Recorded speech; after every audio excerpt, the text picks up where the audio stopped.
Hello students, welcome back. कैसे हैं आप सब? देखिए, क्लास 9th और 10th दोनों आपका बेस स्ट्रॉन्ग करता है। और क्लास 9th इतना इंपॉर्टेंट क्यों है? तो एक क्वेश्चन जब सॉल्व करोगे ना, तो आपको खुद ब खुद पता चल जाएगा कि क्लास 9th इतना इंपॉर्टेंट क्यों है। क्लास 10th भी है, बट क्लास 9th आपका बेस स्ट्रॉन्ग कर देता है। उसमें जो चैप्टर्स है ना, ट्रायंगल्स हैं, सर्कल हैं, प्लस और भी जो चैप्टर है वो आपका बेस स्ट्रॉन्ग करता है। कैसे? देखिए, अब इस क्वेश्चन को सॉल्व करने के लिए 9th का एक थ्योरम जो हमने 9th में पढ़ा है, कौन सा? मिड पॉइंट थ्योरम, वो अप्लाई करोगे, क्वेश्चन 30 सेकंड में सॉल्व हो जाएगा।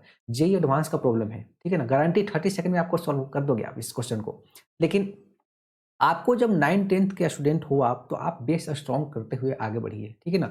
हड़बड़ाहट में या फिर जल्दी-जल्दी सिलेबस कवर करने के चक्कर में आप चीज़ों को एनालाइज़ नहीं करते हो, क्वेश्चन पे काम नहीं करते हो ढंग से, ठीक है ना? समझते नहीं हो, चीज़ों को रट लेते हो, ठीक है ना? आप इतना प्रैक्टिस करो ना कि किसी भी थ्योरम्स को, किसी भी आइडेंटिटी को आपको याद ना करना पड़े, ऑटोमैटिक याद हो जाए।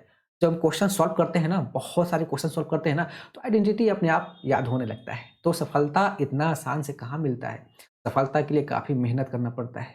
काफ़ी आपको अपना टाइम स्पेंड करना पड़ेगा, प्रैक्टिस करना पड़ेगा, बहुत लार्ज नंबर ऑफ क्वेश्चन में प्रैक्टिस करना पड़ेगा।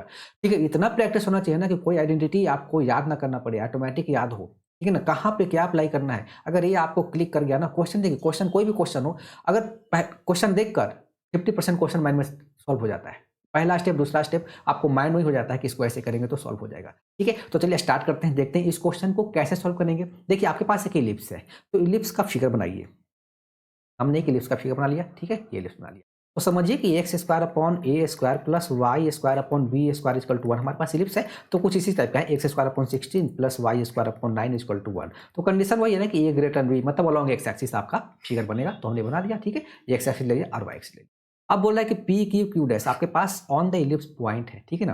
तो कैसे ले? तो हमने सब यहाँ पे पी ले लेना है, यहाँ पे क्यू ले लेना है और क्यू डैश ले लिया, ऑन द इलिप्स हो गया, ठीक है? अब इसको हम लोग मिला देते हैं, इसको यहाँ से ज्वाइन कर लेते हैं और इसको हम लोग यहाँ से ज्वाइन कर, राइट? देखिए, अब बोल रहा है कि एम ए पी क्यू का मिड पॉइंट दे रखा है, ये वाला, ठीक है ना? इसको हम लोग एम कंसिडर करते हैं, किसका है? पी क्यू को, ठीक है ना? और पी क्यू डैश का भी दे रखा है, तो यहाँ पे पी क्यू डैश का एम कर लिया, यहाँ पे कहाँ क्यू ए वाला, ठीक है? अब इसी का डिस्टेंस आपसे पूछ रहा है, maximum possible distance between mid points, ठीक है? तो देखिए, अब यहाँ पे मिड पॉइंट थ्योरम अप्लाई हो जाएगा। अब क्यों होगा देखिएगा ध्यान से, ये आपका क्या है? ये आपका लेंथ ऑफ मेजर एक्सिस है। ये क्यू क्यू डैश है, ये आपका क्या है? लेंथ ऑफ मेजर एक्सिस, ठीक है ना? लेंथ और मेजर एक्सिस है, ठीक है? तो देखिए, आपको पता है कि ये डिस्टेंस अगर इस इलिप्स के लिए जाते हो तो यहाँ से यहाँ तक डिस्टेंस 2 होता है, 2a होता है, तो यहाँ पे आपका 8 हो जाएगा, क्योंकि यहाँ पे देखिए ना, यहाँ से आप कंपेयर करोगे ना, तो यहाँ पे a का वैल्यू कितना है? 4 है, तो 2a 8 हो गया, ठीक है? देखिए, हो गया।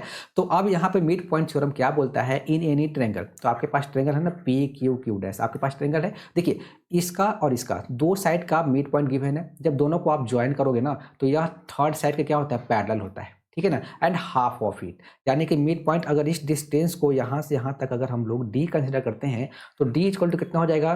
Q q dash divided by 2 which is equal to 8/2 which is equal to 4। तो मैं तो इतना बता रहा था, आपको समझा रहा था कि आपको क्या करना है, वरना क्वेश्चन देखो कितना 30 सेकंड भी नहीं लगेगा, क्वेश्चन सॉल्व हो गया, ठीक है ना? बस ये है कि आपको पॉइंट कैसे कंसिडर करना है ना, ये यहाँ पे इंपॉर्टेंट था। इसी चीज को नोट कीजिए, सफलता जरूर मिलेगा, ठीक है ना? कहाँ पे क्या अप्लाई कर देना है ना, इस चीज़ को आपको समझना चाहिए। और ये समझ में कहाँ से आएगा? जब आप लार्ज नंबर ऑफ क्वेश्चन पे प्रैक्टिस करोगे, आप 9th-10th में पढ़ा हुआ, 8th में पढ़ा हुआ चीज़ को आप याद रखोगे।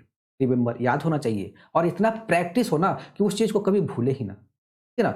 9th बहुत इंपॉर्टेंट है, 9th पे आपको काम करना है। 9th वाला जो कॉन्सेप्ट है, उसको आपको कभी नहीं भूलना है, ठीक है? 9th का स्टूडेंट है तो आप याद रखिए, एक-एक स्टेप, एक-एक चीज़ को, एक-एक कॉन्सेप्ट को, एक-एक थ्योरम्स को आपको अच्छे से करना है, ताकि वो आपको याद रहे, लॉन्ग टाइम तक याद रहे।